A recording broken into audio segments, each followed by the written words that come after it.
محترم واحدین صاحب د والدې محترمې په تعزیت کې راغونډ شوي او دا د شریعت قانون دی چې یو انسان وفات شي او هغه بیا دفن شي 3 ورځې پورې مسلمانان د هغه تعزیت له راځي.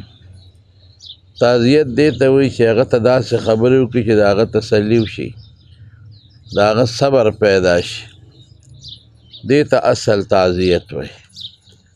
نو زما وروڼو مرګ له یو ورځ مقرر ده، هېڅوک د هغې نه رستو کېدی شي نه وړاندې کېدی شي.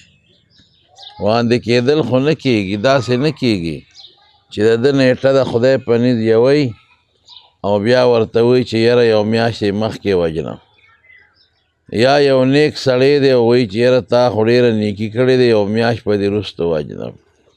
اذا جاء لكل امة اجل اذا جاء اجلهم لا يستأخرون ساعة ولا يستقدمون. د هر ډلې دپاره او د یو کس دپاره امت عربی کې یو تم وایي ډېرو تم وایي. نو د هر ډلې دپاره یو خاص وخت دی او چې کله هغه خاص وخت راشي نه د هغې نه یو سکنډ مخکې کېدی شي نه یو سکنډ وروستو کېدی شي.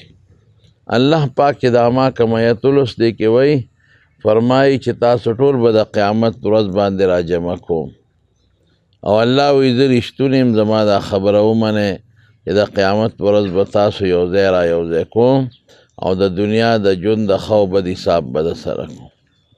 ورونو بهترینه دا ده چې دنیا کې سړی د الله د رضا مطابق ژوند تیر کړي او د حضور پاک چې کوم دین راوړی د هغې تابع ژوند تیر کړي. یو په هغې کې دا ده چې د چا مور او پلار جمدي وي نو دې داسې خدمت وکړي چې ځان په هغوی وبخي او بیا د مور او پلار کې د مور حق د پلار نه ګورې زیات دی. یو صحابي د حضور پاک مبارک نه تپوس وکړه د الله رسوله من ابرو، زه حسن سلوک ښېګړه احسان او ښه سلوک چا سره وکړم؟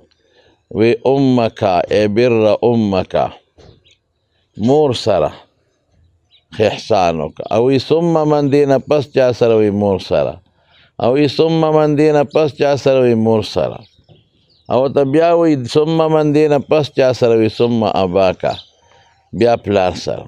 علما وی د مور حق 3 چنده زیات که د پلار نه، ځکه یو دا ماشوم د مور په ګېډه ګرځئ دا ګران کار دی. یوازې په ګېډه ګرځول نه دي، دا مور 9 میاشتې د دې بچي د خاطره ډېر پرهیزونه کوي. بیا په ولادت تکلیف دا هم په مور تېرېږي او بیا د پیو نه پرې کول دا هم په مور تېرېږي. نور هم شته خو دا مور صفایي کوي، جامې ور بدلوي، خوشحالۍ یې جړا بیا بندوي، خو د هغې مقابله کې پلار بار خدمت کوي، ډوډۍ وله پیدا کوي راوړي. نو د مور حق د پلار نه زیات دی.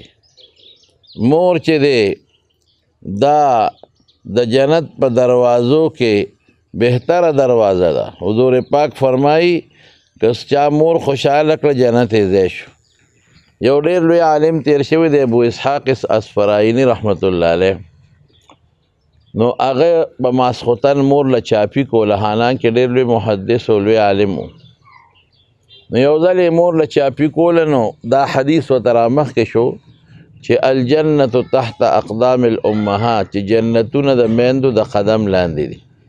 نو ګوره د حدیث ظاهري معنا نه ده مراده، مطلب دا چې د مور خدمت وکړه، نور وجود یې څه کوي چې د خپو خدمت یې وکړه.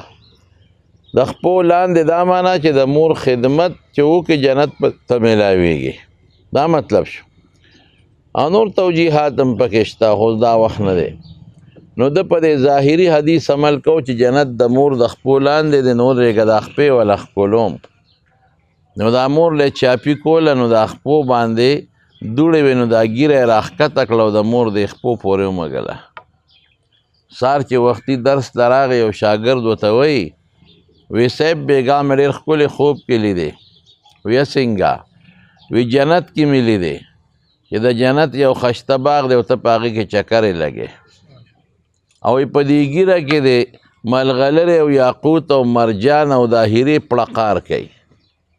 هغه وی خبره ټیک ده که ما ته دا جنت میلاو دی د مور د خدمت د وجې نه او دا تا ته چې کومې د ما ګیره کې هیرې او جواهرات او ملغلرې ښکارېدې دا بېګا ما ګیره د مور خپو پورې مږلې ده نو دا زما د مور د خپو هغه دوړه وه چې تا ته خدای په دغه شکل کې وښوله وروڼو که د چا مور پلار جمدي وي نو قدر یې وکړئ احترام یې وکړئ خمې خفه کوئ ځکه که جنت بوځې ځان نه مور پلار خفه که که جنت خپلی د مور پلار خدمت وکړه او که چېرته مور او پلار وفات شوي وي نو قبر لیځئ او دعاګانې ورته کوئ صدقې کوئ ثواب وربخئ نفلونه کوئ ثواب وربخئ او 2 رکعته نفل یا صدقه یا صدقه جاریه دا ثواب وربخئ نو زه خو ډېر ستړی یم او زه ډېر سفر م او که سهار وختي د کوره وتي یو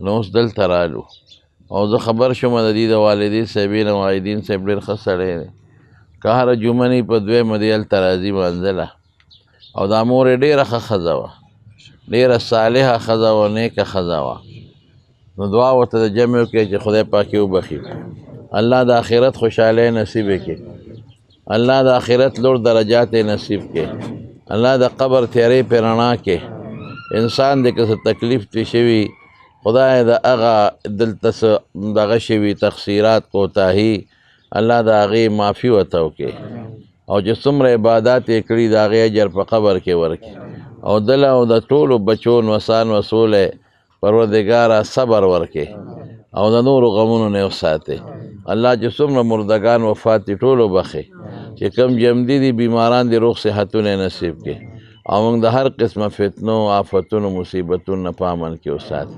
برحمتک یا ارحم الراحمین